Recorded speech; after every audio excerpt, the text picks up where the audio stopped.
हरे कृष्ण।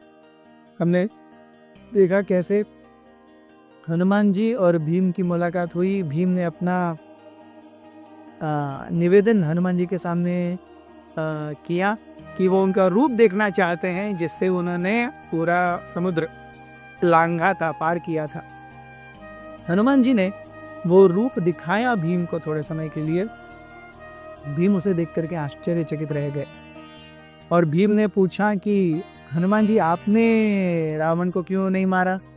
तब हनुमान जी ने कहा कि अगर मैं मार देता तो प्रभु राम की महानता कैसे सबके सामने स्थापित होती। भगवान की इच्छा थी कि नरों के सामने वो एक आदर्श रूप प्रस्तुत कर रहे हैं, तो नर ने आदताई का अंत क्या करना चाहिए। तो जब वापस हनुमान जी अपने मूल रूप में आए, उन्होंने भीम को गले से लगा लिया। उन्होंने कहा कि ये भीम, कितने समय के बाद मैं मनुष्यों के बीच में आ रहा हूँ और मुझे ऐसा लग रहा है मुझे प्रभु राम मिल जाएंगे फिर से, क्योंकि उस समय प्रभु राम भी नरलीला ही कर रहे थे। मनुष्यों के बीच में आकर के मैं इतना खुश हूँ। You ask me for any boon, मैं आपको कोई वरदान देना चाहता हूँ। मैं जाऊं और अभी दुर्योधन से युद्ध करके उसे बांध के लाऊं, या उन्होंने कहा मैं अभी दुर्योधन को और बाकी सारे उन 4 लोगों को मार करके लाता हूं, तुम जाओ और वहां राज्य करो।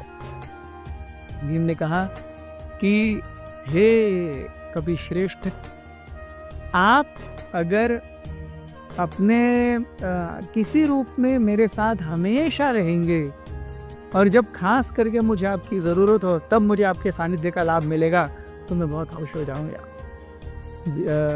हनुमान जी तुरंत खुश हो गए। उन्होंने कहा यस, थोड़े ही समय में आपका जब युद्ध होगा कौरवों के साथ में, तो मैं अर्जुन की ध्वजा पर बैठ करके जब भी आप दहाड़ेंगे, उस दहाड़ में मैं अपनी दहाड़ को शामिल करूंगा। केवल मेरी दहाड़ को सुन करके हाथी मलमूत्र त्याग करेंगे, हाथी बेहोश हो जाएंगे। सारे आपके शत्रुओं के बीच में आपके भय का डंका बजेगा और आप आसानी से अपने शत्रुओं पर विजय प्राप्त कर सकोगे। भीम ने फिर से एक बार हनुमान जी को नतमस्तक होकर के प्रणाम किया, अपना शीश उनके माथे पर लगाया। हनुमान जी ने भीम को आलिंगन किया फिर से और कहा कि हे पांडु श्रेष्ठ, कृपया अपने क्रोध पर आवेश रखो।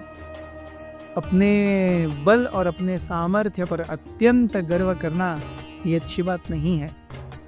अगर आप ऊपर जा भी रहे हो, भीम ने पूछा था कि अरे मेरी पत्नी ने मुझे कहा है वो 1000 पेटल लोटस लाने के लिए, आप मुझे कहाँ मिल सकता है बताएंगे?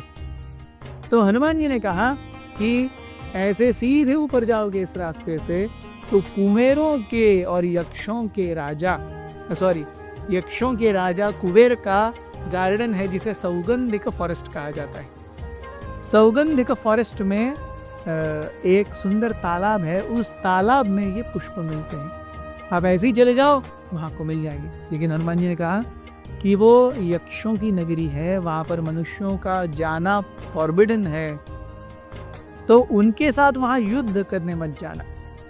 एक श्रेष्ठ व्यक्ति को चाहिए कि सबके साथ में अच्छे संबंध बना करके रखे और न ही अपने क्रोध और अपनी शक्ति के आवेश में आकर के जो चाहिए वो करे। भीम ने कहा निश्चित रूप से मैं इसे ध्यान रखूंगा। हनुमान जी चले गए। भीम उस रास्ते पर आगे चलते रहे।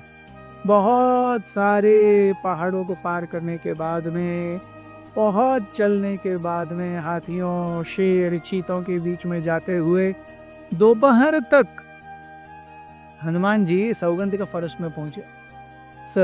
भीम सौगंधिक फॉरेस्ट में पहुंचे। वो फॉरेस्ट की सुंदरता देखते ही बनती थी। भीम ने अब तक ऐसा कुछ देखा ही नहीं था।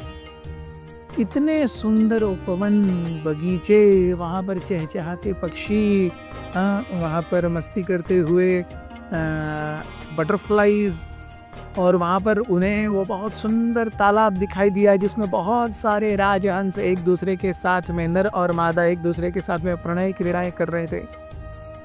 वहां का पानी इतना शुद्ध, उस पानी की तक महक आती थी। हवा में एक कामुक सुगंध हर जगह फैल रही थी। and Bhima was completely blown out of the beauty of that place. जब उन्होंने उस 1000 petal लोटस को देखा और वो पानी के बीच में तैर रहे थे, उसको पकड़ने के लिए जैसे ही वो आगे गए, जो यक्षों के सेंट्रीज हैं, सैनिक हैं, उन्होंने भीम को रोक दिया। हे भीम, आप यहाँ पे आ नहीं सकते। पहले तो वो सेंट्रीज दिख नहीं रहे थे, लेकिन जैसे भीम ट्रेसपास किए तुरंत सेंट्रीज आ गए, अदृश्य से दृश्य हो गए और कहने लगे, तुम कौन हो? तुम यहाँ क्यों आए हो? क्या काम है? यहाँ पर नर नहीं आ सकते, यहाँ केवल यक्षों का राज चलता है और यक्षों के स्वामी कुबेर का ये पर्सनल प्लेजर गार्डन है, आप विदाउट परमिशन यहाँ नहीं आ सकते।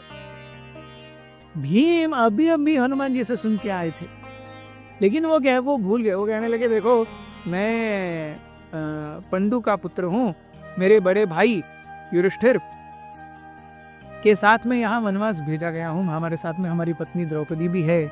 उसने मुझसे इन 1000 petal 1000 पंखुड़ियों वाले कमल के पुष्प को लाने के लिए निवेदन किया, तो उसको खुश करने के लिए मैं यहाँ पर आया हूँ, तो मुझे कुछ फूल दे दो। तो यक्षों के सैनिकों ने कहा, ये पॉसिबल नहीं है, ये यहाँ से नीचे नहीं जा सकते, ये स्थान और यहाँ की सारी चीज़ें केवल यक्षों के लिए है। जब ऐसे कहा तो भीम को गुस्सा आ गया। बोले, भगवान के सारे ही बंदे हैं, मनुष्य भी भगवान के अंश हैं, आप भी भगवान के अंश हैं, और यहाँ पे आप आ करके ये मेरा ये तुम्हारा कर रही है, क्या बात है? तो भीम ने उन्हें ढकेलना शुरू किया।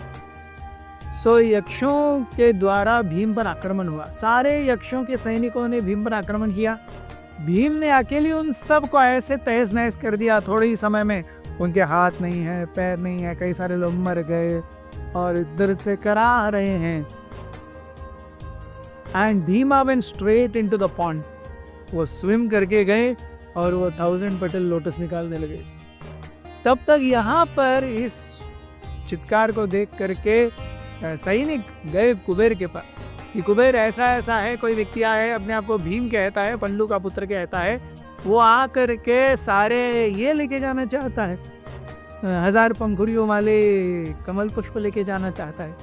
जैसे ही कुबेर ने सुना कि भीम आ गए हैं, उन्होंने कहा कि आहा, मैं जानता था भीम आने वाले थे, अच्छा वो आ गए हैं, ठीक है, उनको जो चाहिए लेके जाने दो, मेरा आशीर्वाद है उनको और मेरी स्वीकृति है।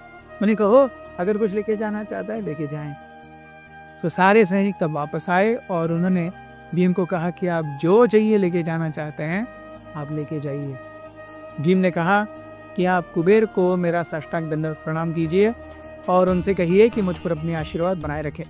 And Bhim started his journey back. बहुत बहुत धन्यवाद। हरे कृष्ण। अथ श्री महाभारत कथा।